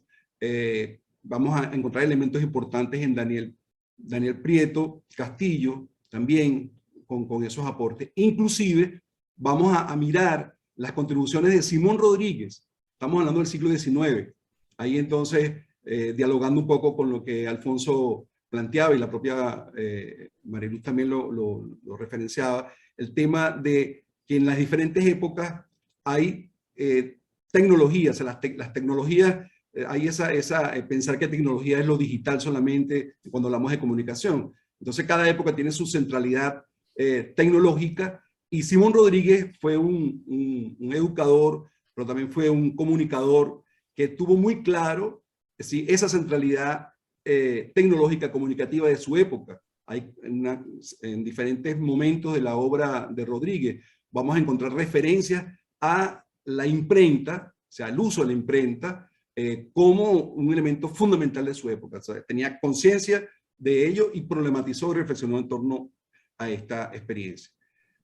En ese sentido, me quería ya referir a cómo se va dando un proceso de configuración de condiciones para avanzar en una propuesta educomunicativa que no es solamente formal, sino que no tiene que ver solamente con lo racional, diríamos, con la racionalidad sobre el tema comunicativo, educativo, sino con la sensibilidad que podemos de alguna manera propiciar, ¿no? En el año 2008 tuvimos la oportunidad de realizar un seminario con un cineasta, entonces allí también Alfonso también viene de ese ámbito del cine. En este caso fue con Marcelo Piñeiro, conocido cineasta argentino, y tuvimos la posibilidad de interpelarlo desde la experiencia que se generó con educadores, con comunicadores populares, comunitarios, sobre la obra cinematográfica de Piñeiro. Y fue bien importante porque allí vamos pensando entre la autoría y el despliegue, o sea, lo que el comunicador, en este caso desde el arte, se propone y cómo la audiencia, el público, va creando sentidos a partir de ese proceso. También tuvimos la oportunidad de tener un seminario, realizar un seminario en Caracas con Guillermo Orozco, con nuevas educaciones y nuevas pantallas. Guillermo Orozco es un investigador que no necesita mucha presentación en nuestro campo, que ha recorrido y que ha dialogado pues, con autores como Barbero, con un vínculo importante con el núcleo de investigación de la USPI, de la ECA, el Grupo de Comunicación y Educación. Y bueno, fue bien importante también todo este proceso que luego lo retomamos en una experiencia en el 2010 con Pablo Ramos Rivero, un comunicador y profesor cubano, que trabaja el tema de la educación para la comunicación y con un enfoque importante en los niños, niñas y adolescentes. Luego un seminario en el año 2010 también con el profesor Jorge Gantiga de Colombia para discutir el tema de hegemonías a partir de Gramsci, cultura y educación.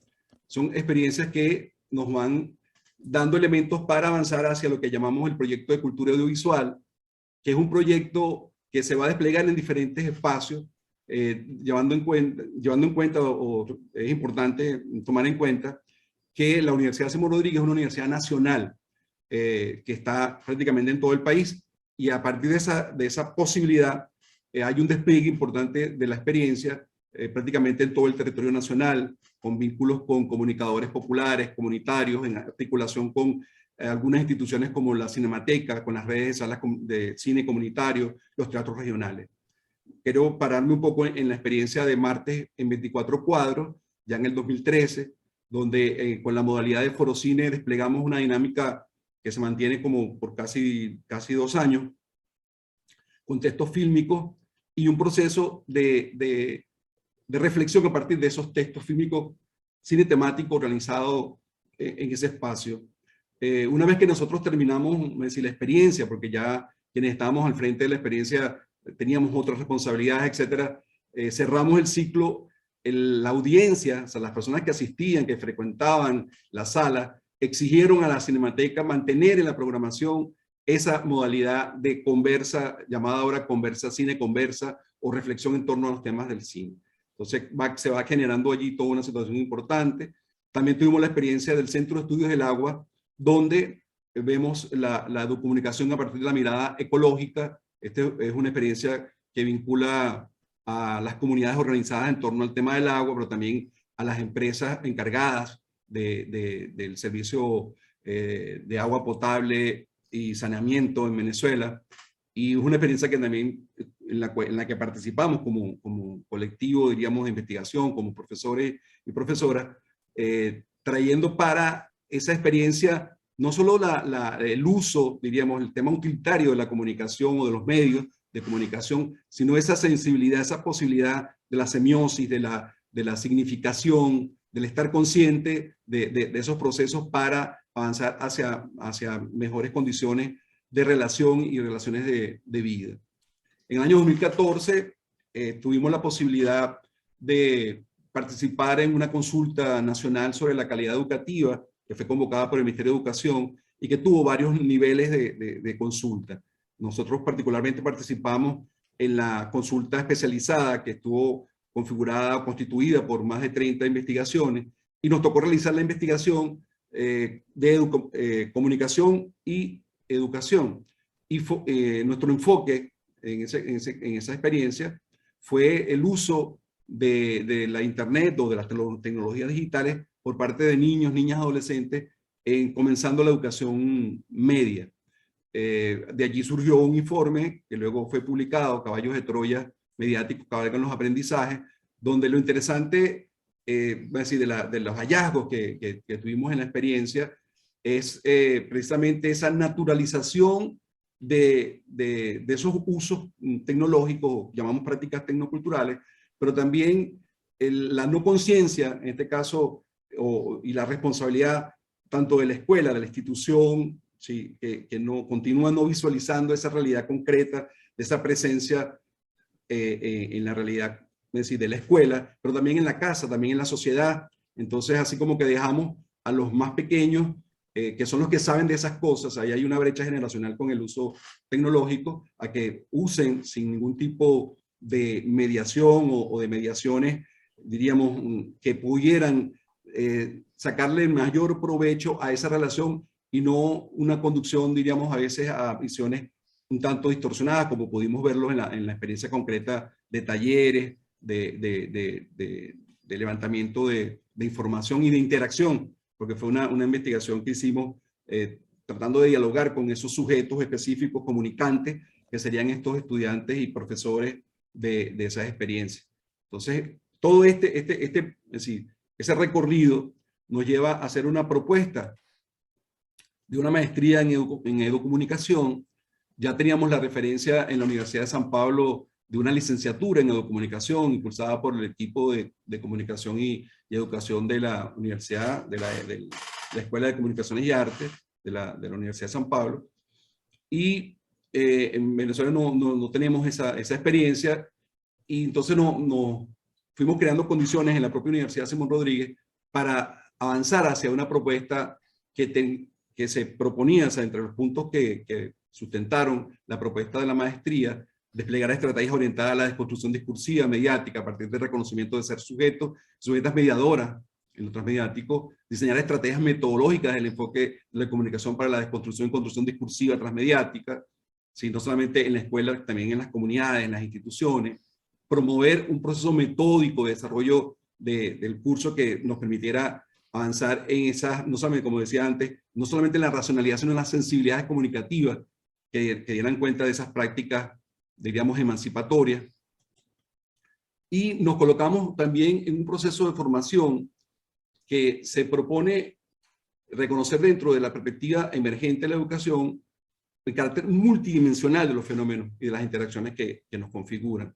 Allí estamos hablando precisamente de toda esta complejidad que de manera muy clara los colegas, la colega Marilu y el profesor Alfonso han colocado en el día de hoy, en el sentido de que los procesos de la comunicación son de tal complejidad que precisan ser trabajados en el sentido de ese reconocimiento, de esa comprensión, que además nos coloca en un punto de responsabilidad cuando estamos hablando de universidades, cuando estamos hablando de cursos de formación para un área profesional, como puede ser la comunicación, que además entonces nos coloca en ciertas ambigüedades también de lo que es el comunicador, o sea, si es una profesión, cuando todos y todas tenemos la posibilidad de comunicarnos, cuando todos y todas tenemos la posibilidad de informarnos. Sin embargo, lo podemos ver como campo de conocimiento, lo podemos ver como procesos disciplinarios o transdisciplinarios, pero también lo vemos como prácticas culturales que están allí y que son evidentemente como todas las prácticas culturales de una complejidad tal que nos llevan a interpelarnos permanentemente sobre esa posibilidad de ser expertos o profesionales sobre esas áreas. Evidentemente la experticia está allí y hay toda una construcción teórica importante a nivel planetario. O sea, decimos, si vemos toda la tradición de construcción desde diferentes campos de la comunicación, desde la economía política de la comunicación, desde el campo de la semiótica, del campo diríamos, de los movimientos sociales apropiados de procesos comunicativos. O sea, el abanico de referentes para dialogar es tan sólido y tan importante que nos da ese soporte de campo de conocimiento. Pero la experiencia misma, porque entonces el tema es, o sea, nos formamos, si formamos profesionales que son expertos en comunicación, pero eso, sí, expertos en lo técnico, expertos en conocer la dinámica de los procesos, pero en términos de contribución para la sociedad, porque entonces ante la crisis planetaria de la que hoy somos testigos y de la que formamos parte, o sea, nos interpela también esa realidad a proponer desde lo que tenemos, desde lo que sabemos, desde nuestros saberes y también desde nuestros ignorares, o sea, en el sentido de estar abierto a nuevos aprendizajes, nos interpela a proponer alternativas, a proponer posibilidades de mejorar la vida. O sea, porque entonces esa gran crisis planetaria que queda muy evidenciada con el tema de la pandemia, nos interpela permanentemente para pensar qué podemos hacer desde una propuesta formativa universitaria, desde una propuesta educativa que debería considerar todos estos elementos que están acá, esa problemática que se confronta con una realidad comunicativa, con una realidad educativa, que hoy tiene unas características y que evidentemente se requiere o la misma realidad propone, plantea la necesidad de cambios, cambios fundamentales o cambios profundos, mejor dicho, para mejorar la vida, porque entonces de eso se trata de asumir el derecho que tenemos como sociedad de mejorar la vida, de dar respuesta a las grandes problemáticas que hoy nos afectan y que nos llevan entonces a tener las posturas que tenemos de búsqueda. Y pienso que es bien importante espacios como los de FELAFAP, espacios como los de este panel que hoy en el que estamos participando, pero de esa construcción desde cada uno de nuestros lugares para dialogar en un diálogo diverso, evidentemente, que no es en un solo sentido, que reconoce las diferencias, que se construye y que se teje con el otro, con la otra, para entonces alcanzar esas alternativas. Bueno, voy dejando por acá, creo que ya estoy en el tiempo, y bueno, cierro ratificando mi gratitud por poder estar en esta tarde, sería para mí, compartiendo con todos ustedes acá. Gracias. Muchísimas gracias, Adrián. Claramente, digamos, comunes denominadores entre las tres ponencias, entre las tres presentaciones, esta idea fuerte tuya de comunicación y educación como facilitar procesos de aprendizaje más que nada, que estuvo tan presente en la presentación de Alfonso y Mariluz con ese arranque, ¿no? Comunicación, moverse con el otro.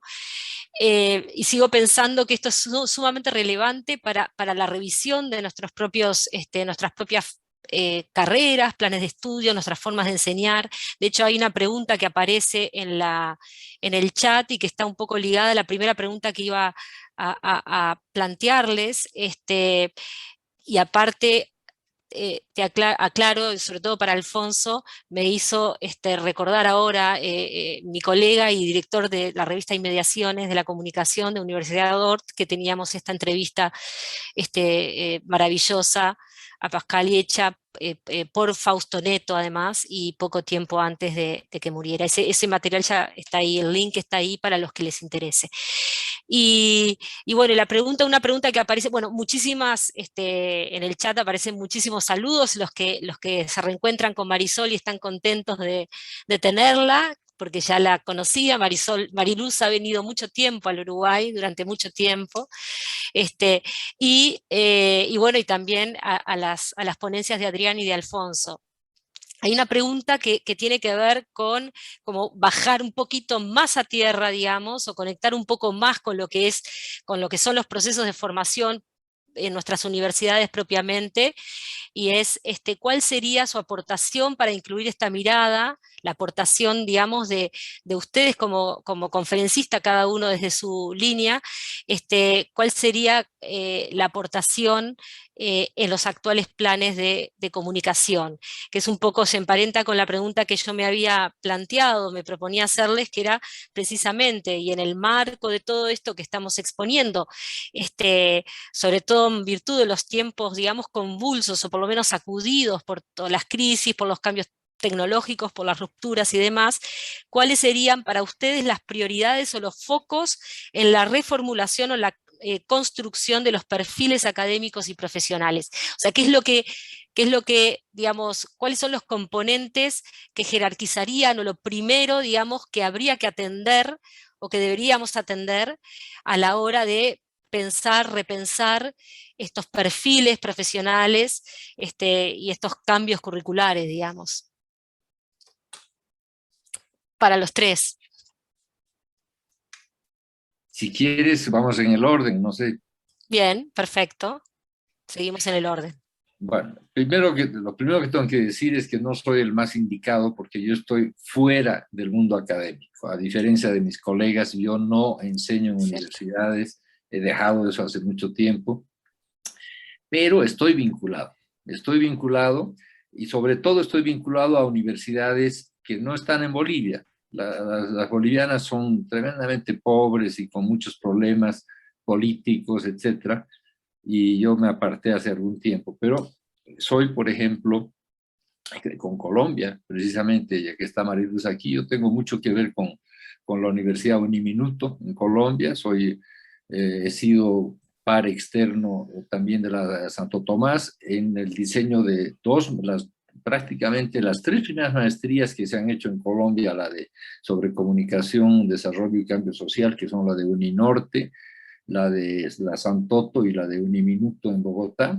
Yo he estado involucrado en la creación de las 3 maestrías y sobre todo sigo siendo parte del comité asesor, o no sé cómo se llame, donde estaba también Jesús Martín Bardero y demás de la Uniminuto, con el que tengo muy buenas relaciones y obviamente voy con frecuencia a Colombia con este motivo, por lo menos antes de la pandemia.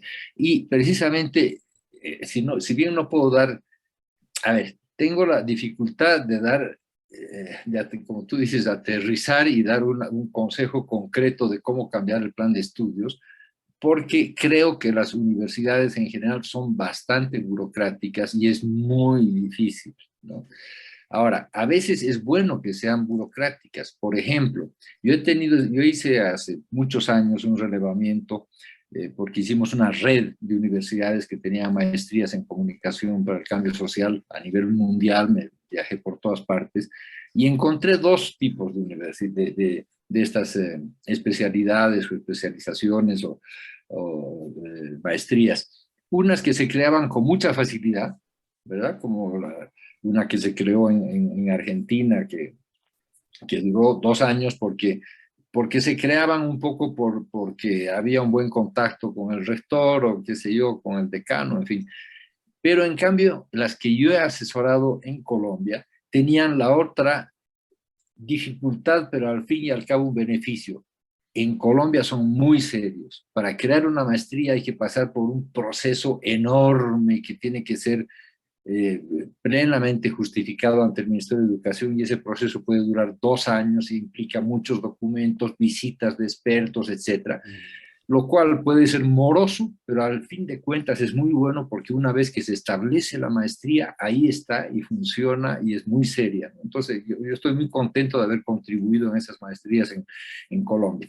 Y lo que he aprendido de esas universidades en las que he estado en Colombia, además he dado charlas también en muchas sedes de estas universidades y en otras universidades, y lo que he aprendido, y ese sería para no alargarme, mi consejo, si se quiere, entre comillas, es salir de la universidad. Obviamente esto se ha hecho más difícil en el tiempo de la pandemia, pero yo lo que he visto en Colombia de muchachos de Cali, de muchachos de Barranquilla, de muchachos de Bogotá, de muchachos en Medellín, trabajando en proyectos en el oriente antioqueño, trabajando en proyectos con indígenas NASA, trabajando en proyectos por ejemplo, en el Magdalena Medio, que en la época en que yo estuve era una zona muy conflictiva, muy difícil, zona de guerra, ¿verdad?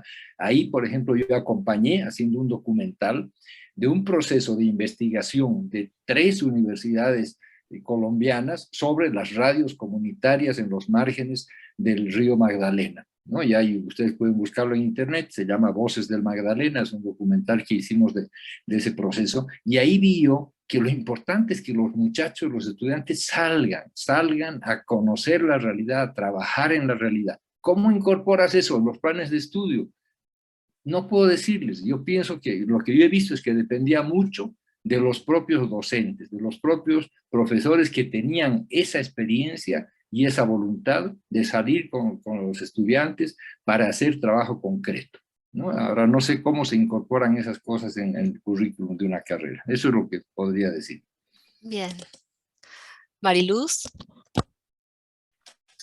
Gracias, pues no sé por dónde empezar porque se me agolpan las ideas, ahora sí es verdad. Me parece que si vuelven a los 2 cuadros que me inventé, pues yo creo que ahí lo que yo quise por lo menos es plantear una serie de criterios con los cuales repensar procesos. Si vamos a la última propuesta que hice de pensar lo que es significativo, pertinente y relevante, pues ese es un criterio muy claro para que desde lo más inmediato que es cada profesor en su clase, piense los qués y los cómo, los porqués, los dóndes, los para qué, los cuándos. Y no enseñemos una cantidad de, ahora sí es verdad, informaciones, datos y contenidos sin sentido.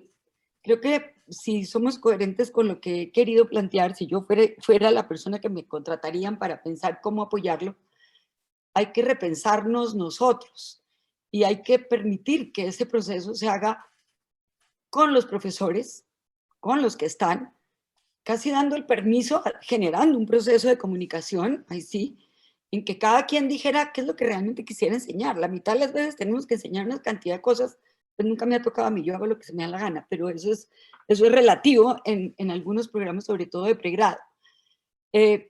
Pienso que más que los contenidos, el problema son los modos.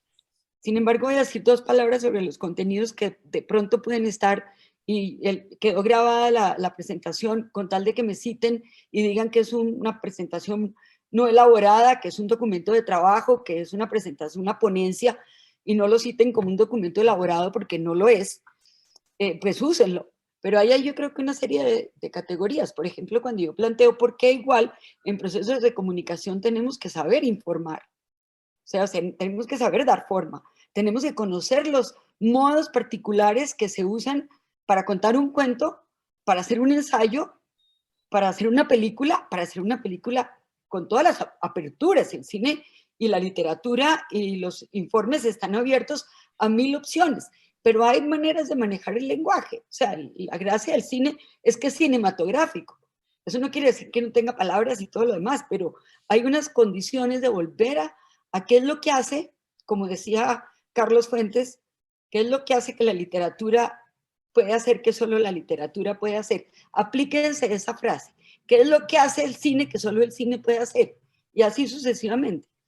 Piensen que hay procesos que son de divulgación, que tenemos que conocer los medios, que tenemos que manejar, no todos, porque ese es el otro problema, yo no tengo que ser experta en absolutamente todo, pero tenemos que saber cuáles son esas posibilidades que estos medios, ya técnicos, digitales o no, generan. Ahorita hay una tendencia muy grande, por ejemplo, entre personas que generan procesos muy serios, por lo menos que conozco aquí en Estados Unidos, en Europa, a volver a las cámaras de fotografía análogas, que permiten otra textura, otra factura, otra relación. El trabajo, obviamente que con las cámaras digitales Por ejemplo, ¿qué pasa cuando uno le da cámaras digitales a las poblaciones, a los niños? Ocurren maravillas porque pueden ver las fotos ahí mismo. Y ocurren maravillas. ¿Cómo es que se mira a través de una lente? ¿Qué implica poder hacer esto y recortar la realidad? Uno de los ejercicios que hacía con mis alumnos en pregrado, yo ya no estoy ahí, es ¿qué pasa si miran así? Miren por entre un tubo y verán qué pasa cuando recorto la realidad, cómo es la relación, cómo es que estudio recepción, cómo es que comprendo esos procesos entonces de producción, de diseminación, de publicación, de distribución, de divulgar, de hacer público a unos pocos o a muchos, ¿qué es lo que quiero? Quiero realmente que las personas que me reciben solamente queden informadas. Yo tengo, por ejemplo, esos criterios para analizar procesos que uno genera en organizaciones privadas, ONGs o públicas o comerciales, pues empresas. Esto que voy a hacer ahorita, ¿cómo es que, qué es lo que quiero que pase? Que se informen que estamos abiertos ahora día y noche. No más, estoy dándole forma a un cuento y eso usted entérese y punto. O lo que quiero es que establecer una relación con esa persona. O quiero que intervenga esa persona en mi vida. Quiero que venga y use las cosas, pero que no diga nada, ¿no? Eso sí tiene que parecerle todo perfecto. O la podemos dejar compartir con uno, por ejemplo, todo lo que está ahorita muy fuerte, el desarrollo de verdad de la comunicación de la ciencia. O sea, los desarrollos científicos se convierten en unos documentos muy serios que sirven para los científicos, pero no llegan a las demás personas, no impactan a las personas del diario vivir, a los estudiantes, a áreas que no son exactamente de esa especialidad. ¿Y cómo es que solamente participando, compartiendo, permitiendo la intervención, que es la palabra correcta? Diría además, y aquí haciéndole otra vez conversación a Alfonso, yo sí creo que se puede hacer los cómo. El modelo de proyectos existe hace 1000 años, pero todo el mundo cree que es vaya y haga usted una tarea solo. ¿Qué pasa si los programas de una clase giran alrededor de un tema? Y por eso yo me arriesgué a mencionar los 8 temas, porque yo propondría que un currículo, o por lo menos algunas áreas, algunas selectivas, no tiene que ser que todo el mundo vea todo, no sean asignaturas disciplinares, por favor, sea el problema de la intervención de nuevos actores. Y yo como profesional de la comunicación, ¿qué hago con eso? Conozco el problema, ayudo aquí, ayudo allá, y resulta que los nuevos actores se pueden agarrar por cualquier lado y atraviesa pues, el conocimiento técnico, el conocimiento teórico, el conocimiento particular de la temática, la manera de reconocer públicos posibles, audiencias o participantes posibles.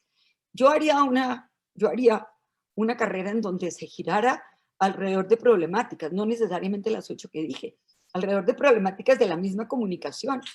En la última vez que yo participé en procesos de esos así gloriosos, pues había clases de recepción, y había clases de producción, que no es lo mismo que clase de radio, porque es que la producción puede ser la producción de un diseño, de un proyecto, donde yo no voy a hacer nada, solamente diseño la infraestructura para que otros conmigo lo desarrollen, procesos de seguimiento.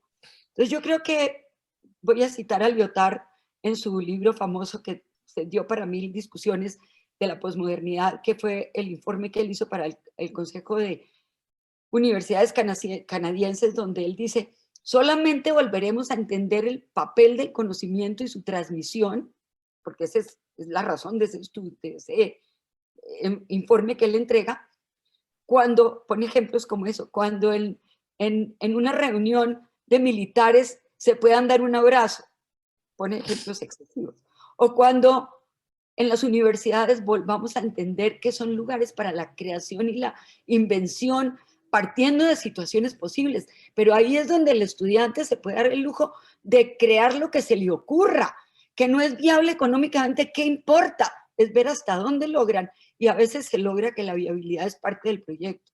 Seamos capaces de volver, no a los laboratorios de manejo de la máquina 43, sino que las clases sean de verdad producidas entre profesores y estudiantes, a partir de situaciones problemáticas concretas, que los estudiantes elijan entre opciones.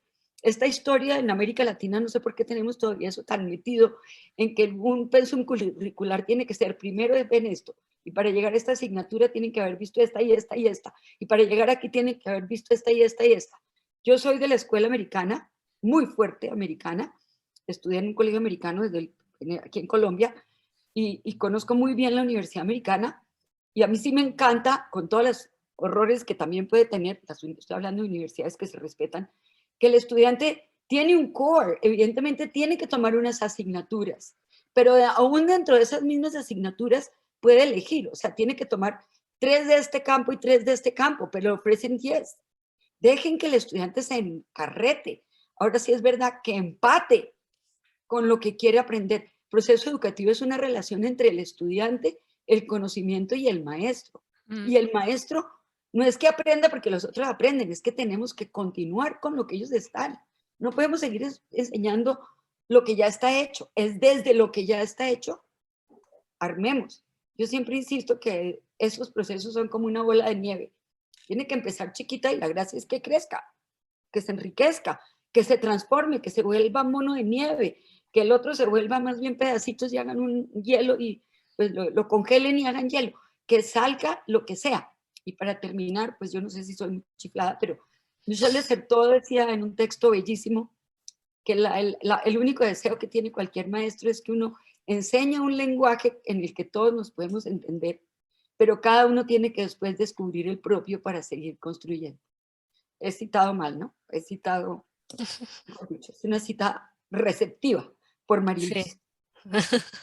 Está bien, Muy bien. muy bien. Ay, qué pena que no tengamos más tiempo, Adrián, un cierre sobre esto mismo, pero bueno, somos bastante en el encuentro estricto con los tiempos porque a continuación hay mesas, y bueno, y yo tengo que coordinar una que empieza en exactamente 6 minutos, Exacto. pero y para respetar el tiempo de los demás también. Claramente quedan, pero muchísimas cuestiones para seguir conversando. Adrián, a modo de cierre. Sí, allí, bueno, primero creo que el tema es la necesidad de transformación en el campo de universitario, no solamente lo que nos ocupa, que es la comunicación, pero creo que eso está planteado para todas las áreas, ¿no? O sea, el tema de repensar. Entonces hablamos de problematizar la comunicación, problematizar la educación que tenemos y apoyarnos mucho en la metódica, eso que se plantea, la manera, los modos, y la creación, es decir, la creatividad como un elemento fuerte. Allí, y cierro con esto ya concreto, recuerdo una experiencia de fotografía donde eran muchos estudiantes y no había cámara para todo el mundo, y se planteó el principio de la fotografía con unas latas de leche. Hacer el trabajo, porque las latas de leche se conseguían y las cámaras no. Entonces se hizo y se trabajó allí el concepto, o sea, de la apropiación, y se avanzó desde el punto de vista del contenido. Y lo otro es la experiencia. Experiencias temáticas, experiencias de proyecto. Creo que por allí pudiéramos pensar la necesidad de replantear y transformar los currículos de comunicación. Muchísimas gracias. Bueno, muchas gracias a los tres, que quedaron muchas cosas, incluso me quedaron las ganas también de abrir una línea un poco en relación al panel anterior y preguntarles, pero nos quedaremos con eso para otros momentos, preguntarles acerca el